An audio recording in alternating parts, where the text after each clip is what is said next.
नमस्कार, मैं हूं कमल श्रीमाली। आप सभी का बहुत बहुत स्वागत करता हूं आपके अपने चैनल में और गुप्त नवरात्रि के रहस्य के इस विशेष एपिसोड में। भारतीय नववर्ष संवत्सर का प्रारंभ चैत्र मास की प्रतिपदा से होता है, प्रथम तिथि से होता है। अर्थात हमें नववर्ष चैत्र मास की नवरात्रि की पहली तिथि को मनाना चाहिए।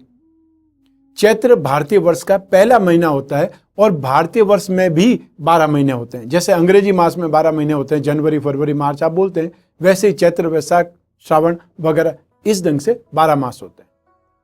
वर्ष के प्रथम मास अर्थात चैत्र में प्रथम नवरात्रि, उसके बाद में चौथे माह में आषाढ़ में द्वितीय नवरात्रि, उसके बाद में आश्विन मास में तीसरी प्रमुख नवरात्रि होती है और 11वें माह में यानी माघ महीने में फिर चतुर्थ नवरात्रि का महोत्सव मनाने का विधान देवी भागवत तथा अन्य शास्त्रों में, पुराणों में, शाक्त ग्रंथों में आया हुआ है। इनमें से शरद ऋतु आश्विन माह की और बसंत ऋतु में चैत्र मास की नवरात्रि आती है, किंतु दो और नवरात्रियों में से एक वर्षा ऋतु के आषाढ़ मास में और दूसरी शिशिर ऋतु के माघ माह में आती है। ज्योतिष के अनुसार 4 नवरात्रियां क्यों हैं? काल चक्र के अनुसार हमारे एक दिन और एक रात में 4 संधि काल होते हैं, जिसको हम प्रातः काल, दोपहर, सायंकाल और मध्य रात्रि कहते हैं। जब हमारा एक वर्ष पूरा हो जाता है तब देवताओं का या असुरों का एक दिन या रात होता है। इसे ज्योतिष शास्त्र में दिव्यकालीन अहोरात्र कहा जाता है। ये दिन और रात 6 माह के होते हैं। इन्हीं को हम उत्तरायण और दक्षिणायन भी कहते हैं। अयन मार्ग उत्तरायण उत्तर ध्रुव से संबंधित मार्ग और दक्षिणायन दक्षिण ध्रुव से संबंधित मार्ग होता है। उत्तरायण देवों का दिन और दक्षिणायन उनकी रात कही जाती है। जिस प्रकार मकर संक्रांति और कर्क संक्रांति से अयन परिवर्तन होता है अर्थात उत्तरायण और दक्षिणायन का निर्णय होता है, उसी प्रकार से मेष संक्रांति और तुला संक्रांति से उत्तर गोल या दक्षिण गोल का परिवर्तन भी होता है। एक वर्ष में 2 अयन परिवर्तन की संधि और 2 गोल परिवर्तन की संधियां होती है। कुल मिलाकर के एक वर्ष में 4 संधियां होती है। इनको ही हम 4 नवरात्रि के पर्व के रूप में मनाते हैं।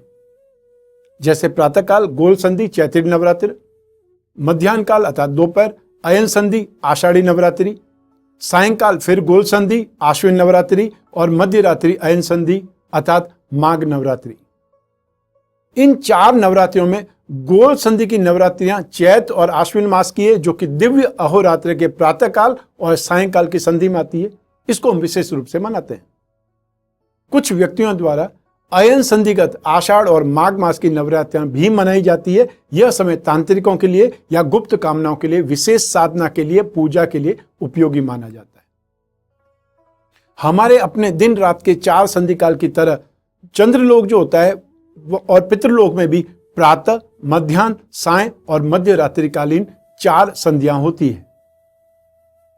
प्रातःकाल जो कृष्ण पक्ष की अष्टमी होती है, मध्याह्न काल अमावस्या होती है, सायंकाल शुक्ल पक्ष की अष्टमी और मध्य रात्रि काल पूर्णिमा है। तो प्रतिपदा से अष्टमी तक जो चंद्र लोकवासी होते हैं वो दिव्य पितरों का दिन और उस समय हमारा अपना भी शुक्ल पक्ष का समय होने से 4 महीनों की नवरात्रियों में प्रतिपदा से नवमी तक का समय देवी आराधना के लिए उपयुक्त और शुभ माना गया है। 11 जुलाई 2021 से हिंदू वर्ष की दूसरी नवरात्रि आषाढ़ी नवरात्रि आरंभ हो जाएगी। इसे गुप्त नवरात्रि के नाम से भी गोपनीय रखा गया है और यह गोपनीयता रहस्यमय लगती है। इस रहस्य का उद्घाटन तो अवश्य करना होगा, जानना ही होगा, परंतु सबसे पहले इसके आषाढ़ माह में मनाने का कारण क्या है वो जरा सुन लीजिए। वो मैं स्पष्ट कर देना चाहता हूं। सबसे पहले तो इसका प्रमुख कारण केवल ऋतु परिवर्तन है। प्रत्येक ऋतु परिवर्तन में विभिन्न रोग मानव और पशु पक्षियों के साथ साथ वनस्पतियों में भी लग जाते हैं। अतः देवी माँ की आराधना करके उन्हें प्रसन्न करके हम रोगों से स्वयं भी मुक्त रहना चाहते हैं और पशु पक्षियों या पेड़ पौधों को भी स्वस्थ रखना चाहते हैं। इसलिए इस नवरात्रि में भी देवी माँ की पूजा उपासना करनी ही चाहिए। माँ दुर्गा, माँ भगवती प्रसन्न रहेगी। इनकी पूजा तथा यज्ञ द्वारा अन्य देवता भी हम पर पूर्ण प्रसन्न रहेंगे, तो हम सब पूर्ण स्वस्थ और आनंद में जिंदगी बिताएंगे। दूसरा कारण भी बिल्कुल स्पष्ट है। हमारा संपूर्ण आर्यावर्त कृषि प्रधान होने के कारण हम सभी को वर्षा पर निर्भर रहना पड़ता है। वर्षा अच्छी होगी तो फसल भी अच्छी होगी।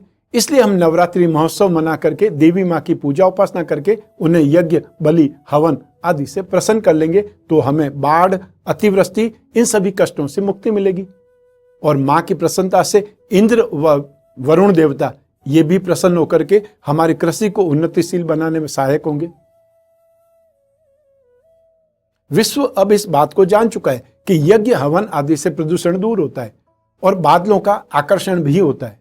जहां यज्ञ आदि होते हैं वहां पर बादल खींचे चले आते हैं। अतः हमारे मनीषियों ने, ऋषियों ने वर्षा ऋतु के प्रारंभ में ही नवरात्रि का विधान करके यज्ञ आदि करने की व्यवस्था की थी, जिससे कि वर्षा हो और अच्छे ढंग से वर्षा हो, बादल अट्रैक्ट हो। अब गुप्त नवरात्रि की गोपनीयता का रहस्य जब स्पष्ट हो चुका है तो यह समय शाक्य और शैव धर्म इन दोनों को मानने वालों के लिए भी पैशाचिक वामचारिक क्रियाओं के लिए अधिक शुभ या उपयुक्त माना गया है।